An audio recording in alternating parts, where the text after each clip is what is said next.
जी हां दोस्तों, गजब हो गया। राहुल गांधी की सांसदी छीनने वाले और बीजेपी प्रवक्ता को जज बनाने वाले जस्टिस को बनाया जा रहा है सुप्रीम कोर्ट का चीफ जस्टिस। सुप्रीम कोर्ट के ही भीतर के जस्टिस ने किया विरोध। बहुत स्वागत है आप सभी का। आप देख रहे हैं द राजनीति का विशेष सेगमेंट खबर और विश्लेषण। मैं हूं जब्बार खान। तो दोस्तों, क्या वाकई अब जुडिशरी से लेकर के तमाम संवैधानिक पदों पर यह सरकार अपना वर्चस्व रखना चाहती है? क्या इंडिया गठबंधन या राहुल गांधी की मानसिकता के विपरीत मानसिकता वाले लोगों को अब जुडिशरी में लाया जा रहा है? और क्या ऐसा सरकार कर पाएगी? और क्या वाकई सरकार ऐसा करने की कोशिश कर रही है? ये सरकार के हाथ में है क्या? तो क्या देश के अंदर तमाम संवैधानिक पदों पर अब सिर्फ और सिर्फ वही लोग होने जा रहे हैं मोदी शाह की इस बचे हुए सरकार के वक्त में, जो कि टोटली संघ और मोदी और शाह के लिए ही एजेंट के तौर पर काम करें? आखिर मामला क्या है दोस्तों, विस्तार से आपको बताते हैं। खबर तफसील से आपके दिखाऊं उससे पहले आप देश के एक प्रतिष्ठित अखबार हिंदुस्तान की इस खबर को देख लें। इसमें क्या लिखा है? इसकी हेडिंग दी गई है, इन्हें सुप्रीम कोर्ट लाया तो लग जाएगा साख पर दांव। जस्टिस नागरत्ना ने जिनके नाम पर जताई आपत्ति। और नीचे लिखा है, जस्टिस पंचोली अगर शीर्ष अदालत में पदोन्नत किए जाते हैं तो 2 अक्टूबर 2031 को जस्टिस जयमाल्या बागची की सेवानिवृत्ति के बाद उसी साल अक्टूबर में देश का प्रधान न्यायाधीश यानी कि सीजेआई बनने की कतार में होंगे। दोस्तों, यह खबर हिंदुस्तान अखबार ने छापी है। दोस्तों, एक ऐसे शख्स को सुप्रीम कोर्ट लाया जा रहा है, जैसा कि मैंने शुरू में आपको बताया कि जो राहुल गांधी की सदस्यता जाने वाले मामले में राहुल को दी गई राहत को जिसने खारिज किया था और उसने रास्ता साफ किया था कि इनको सजा हो, सदस्यता जाए। एक ऐसे शख्स को लाया जा रहा है सुप्रीम कोर्ट में जिसने बीजेपी के प्रवक्ता को जज बना दिया। एक ऐसा शख्स जो सुप्रीम कोर्ट में आने के बाद आने वाले दिनों में सुप्रीम कोर्ट का चीफ जस्टिस भी बनेगा। क्या ये एक सोची समझी सुनियोजित तरीके से एक रणनीति है? मगर दोस्तों, जब ऐसा फैसला लिया गया तो उस फैसले का विरोध सुप्रीम कोर्ट के अंदर से उठा। सुप्रीम कोर्ट के जस्टिस हैं नागरत्ना ने अपनी असहमति नोट जताई। उन्होंने असहमति नोट में कहा कि जस्टिस पंचोली, दरअसल जस्टिस पंचोली को लाया जा रहा है, जस्टिस वीएम पंचोली, जिन्हें सुप्रीम कोर्ट लाया जा रहा है और आगे आने वाले दिनों में सीनियरिटी के आधार पर वो सुप्रीम कोर्ट के चीफ जस्टिस भी बनने के कतार में होंगे। कहा यह जा रहा है कि सब कुछ एक सुनियोजित तरीके से किया जा रहा है। लेकिन विरोध जताते हुए सुप्रीम कोर्ट के सीनियर अधिवक्ता हैं जस्टिस नागरत्ना ने अपने असहमति नोट में कहा कि जस्टिस पंचोली की नियुक्ति न केवल न्याय प्रशासन के लिए उल्टा असर डालेगी बल्कि कॉलेजियम सिस्टम की विश्वसनीयता को भी खतरे में डालेगी। जस्टिस पंचोली के गुजरात हाईकोर्ट से पटना हाईकोर्ट में जुलाई 2023 में हुए ट्रांसफर के हालात का हवाला देते हुए इस नियुक्ति पर सवाल उठाया। और दोस्तों, ये पहली बार नहीं है जब जस्टिस नागरत्ना ने आपत्ति जताई। इससे पहले भी इन्हीं जस्टिस पंचोली को लेकर इनकी नियुक्ति के विचार पर अपनी आपत्ति जताई थी। पहले भी सिफारिश आई थी इनकी सुप्रीम कोर्ट के लिए। तब कॉलेजियम ने इन महाशय जस्टिस पंचोली की जगह उस समय गुजरात हाईकोर्ट के वरिष्ठ जज जस्टिस एनवी अंजारिया को सुप्रीम कोर्ट के लिए चुना था।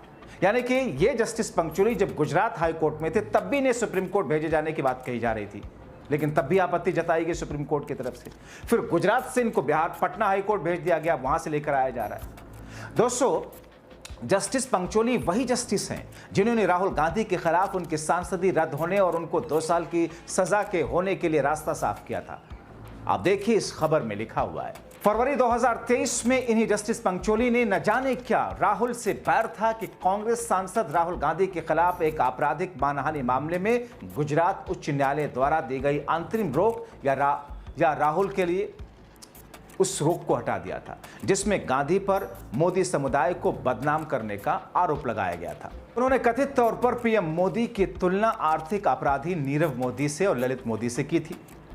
दोस्तों, इन जस्टिस पंचोली के आचरण से जुड़े कुछ और फैसलों के बारे में आपको बताते हैं बाकायदा तथ्यों के साथ। मगर उससे पहले आज की इस खबर को बता दें दोस्तों, सुप्रीम कोर्ट के वरिष्ठ जस्टिस और कॉलेजियम के सदस्य जस्टिस नागरत्ना ने यह भी जस्टिस पंचोली को सुप्रीम कोर्ट लाने वाले फैसले पर सवाल उठाते हुए आपत्ति दर्ज करते हुए कहा कि 3 महीने पहले भी जस्टिस पंचोली का नाम आया और 3 महीने के बाद 3 महीने के अंदर फिर से दोबारा कैसे आ गए, कौन है इनको लाने के पीछे।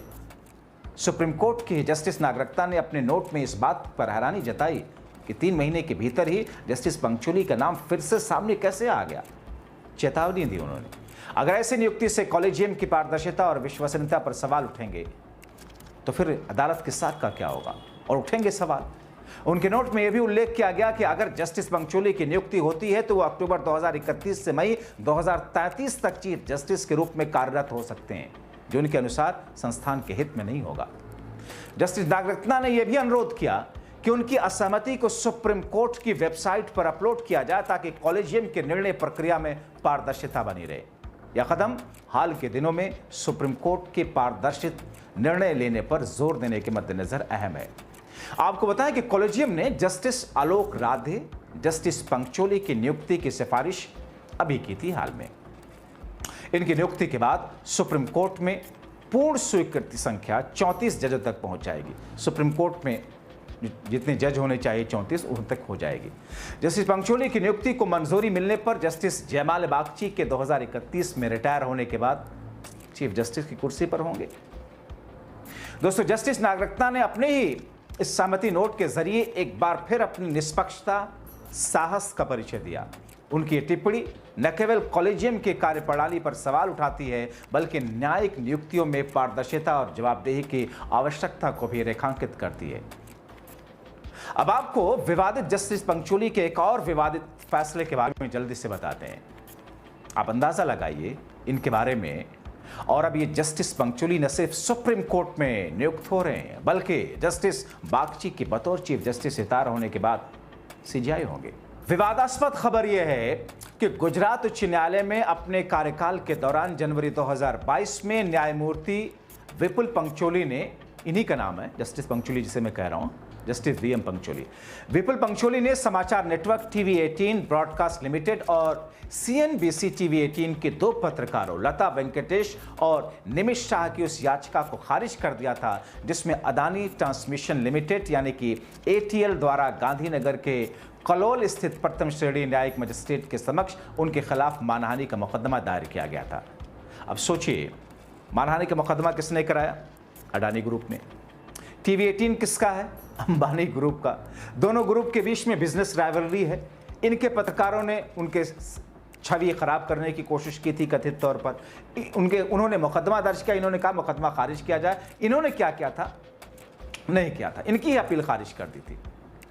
एटीएल के अनुसार समाचार रिपोर्ट्स में विदेशी पोर्टफोलियो निवेशकों और अदानी समूह के बीच सार्वजनिक शेयर धारकों के संदर्भ में निकटता और संगठन को ऐसी कंपनियों के शेयर मूल्य में वृद्धि के साथ दर्शाया गया था। यानी कि दोस्तों, जिस पटना हाईकोर्ट के चीफ जस्टिस विपुल एम पंचोली के आचरण और नियत को संदेहास्पद मानते हुए सुप्रीम कोर्ट में नियुक्त करने की सिफारिश को जस्टिस बीवी नागरत्ना ने कड़ा विरोध जताया, बल्कि असहमति का नोट देते हुए ये कहा कि मेरी असहमति सुप्रीम कोर्ट की वेबसाइट पर अपलोड किया जाए।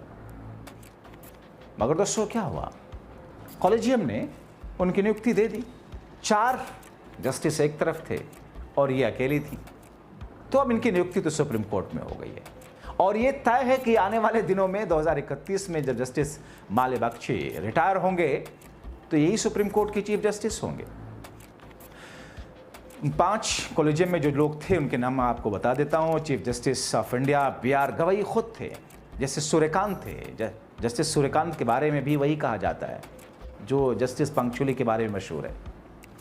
जस्टिस विक्रमनाथ थे, justice JK Maheshwari, justice Nagarathna शामिल थे। नागरत्ना विरोध किया इन्होंने। हालांकि इस कॉलेजियम ने विवादित जस्टिस पंचोली और बॉम्बे हाईकोर्ट के चीफ जस्टिस आलोक राधे की सुप्रीम कोर्ट में नियुक्ति के लिए 4-1 से नियुक्ति दे दी। लेकिन महत्वपूर्ण है असहमति जो इस वक्त चर्चा में, यानी कि अब आने वाले दिनों में एक ऐसे शख्स को सुप्रीम कोर्ट का चीफ जस्टिस बनते हुए आप देखेंगे जिसे जस्टिस तो छोड़िए, उसके सुप्रीम कोर्ट में नियुक्ति पर ही ढेरों विवाद और उनकी आपत्तिजनक फैसलों के कारण सुप्रीम कोर्ट के सीनियर जस्टिस की आपत्ति रही है। और इसीलिए दोस्तों, इस पूरे प्रकरण के बाद में देश में यह चर्चा हो रही है कि क्या जाते जाते मोदी शाह बची खुशी स्थिति और रही सही जो कसर थी लोकतंत्र बचे रखने की, नैतिकता बचे रहने की, उसको भी खत्म करने के लिए जोड़ तोड़ कोशिश कर रहे हैं। हालांकि ये कॉलेजियम का फैसला है, लेकिन सरकार का दखल किस तौर पर पर्दे के पीछे से किन चीजों में होता आप जानते हैं। आप क्या कहेंगे? अपनी राय कमेंट बॉक्स में जरूर लिखें। अभी के लिए इतना ही, बहुत शुक्रिया।